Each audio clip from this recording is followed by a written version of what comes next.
Welcome to the Explainer. So think of your cardiovascular system like an engine. Your biomarkers, things like your lipid panels and insulin sensitivity, they're basically a dashboard of critical indicators. Warning lights, green lights, the whole shebang. Today, we're popping the hood to see how a major medical treatment actually impacts that dashboard. Because for years there's been this one massive question hovering over women's health. Does hormone therapy help or hurt your heart over the long term?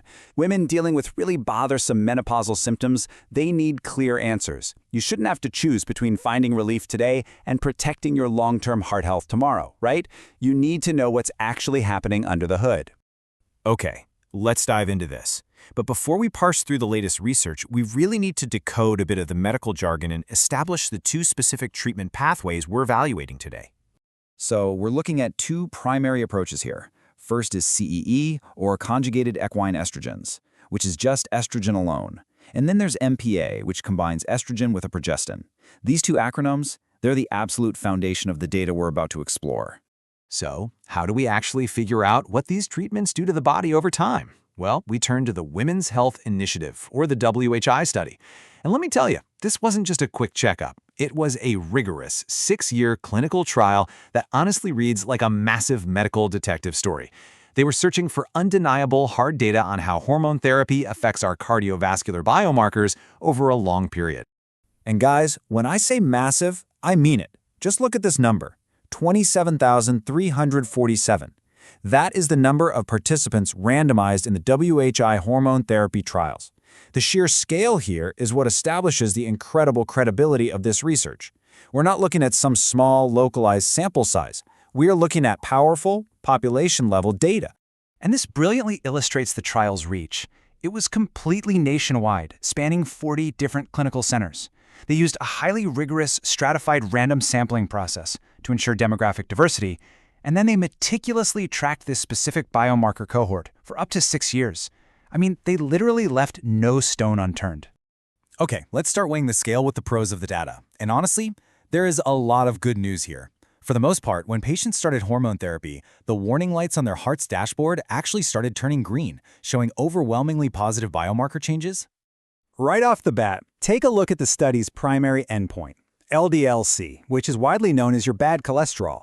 There was an 11% reduction across both the estrogen alone and combined groups over that 6-year intervention phase. An 11% drop? That is a massive green light on our dashboard. It's a huge benefit for long-term heart health. But the benefits didn't actually stop at cholesterol. Insulin resistance, which they measured by HOMIR, decreased by a striking 14% for the estrogen alone group and 8% for the combination group compared to the placebo. We also saw significant decreases in lipoprotein A. So we're really stacking up the good news side of our balance scale here.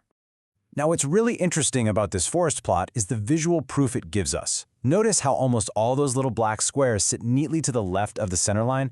That visually proves that nearly all of these cardiovascular markers heavily favored hormone therapy over the placebo. But, as with any great medical detective story, there's a plot twist in the data. We have to look at the entire dashboard, which means it's time to transition to the con side of the balance scale. It is absolutely crucial we pace through this so you understand the real-world trade-offs involved. The main complication comes in the form of triglycerides, which is another type of fat in your build. Unlike our other markers, this warning light actually flickered on and went up. After 3 years, there was a 14% spike for the estrogen alone group and an 8% increase for the combined group.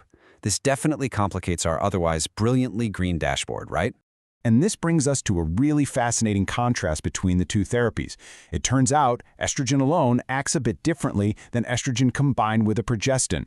While CE alone is better at raising your good cholesterol, or HDL-C, it's actually worse for your triglycerides, causing that 14% spike we just talked about. On the flip side, the combined therapy gives you less of that good cholesterol benefit, but a lower triglyceride spike. It is a classic medical trade-off. Let's move on and see how this builds. Because a huge question here is, who actually benefits the most from these therapies?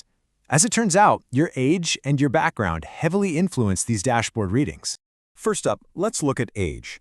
When researchers stratified the data by 10-year increments, it revealed a very reassuring trend. The favorable effects on biomarkers, like that drop in bad cholesterol and insulin resistance, they were remarkably consistent whether the women were in their 50s, 60s, or 70s. The benefits held steady across the decades. Now, it gets even more interesting when we look at racial and ethnic demographics, because we find some incredibly specific, pronounced benefits.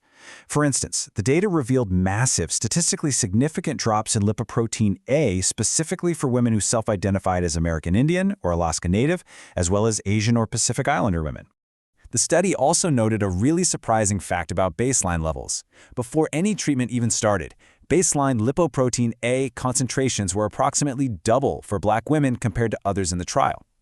To me, this perfectly illustrates why understanding personalized medical context is so crucial. A one-size-fits-all approach simply doesn't work when our baseline risk factors vary this significantly. So the crucial point is figuring out what all these charts and percentages actually mean for you. How do we take this massive, complex 6-year trial and bring it back to a patient's personal journey? Honestly, I think the researchers themselves said it best. Their formal conclusion states, these results may be used to counsel younger menopausal women with bothersome symptoms who are deciding whether to initiate oral HRT. I love that. It's incredibly empowering. It bridges that gap between cold clinical data and real-world decisions, giving women and their doctors a rock-solid, evidence-based foundation for managing menopause. Which leaves us with one final vital question. What does your heart's dashboard look like? With all these green lights for cholesterol and insulin resistance and a warning light to watch for triglycerides, you now have the structured knowledge to have a much deeper conversation with your physician. But it also leaves me wondering, if hormone therapy is this powerful at altering our body's engine, what other hidden biological levers are we just beginning to understand? Keep asking questions, keep looking under the hood, and I'll catch you in the next explainer.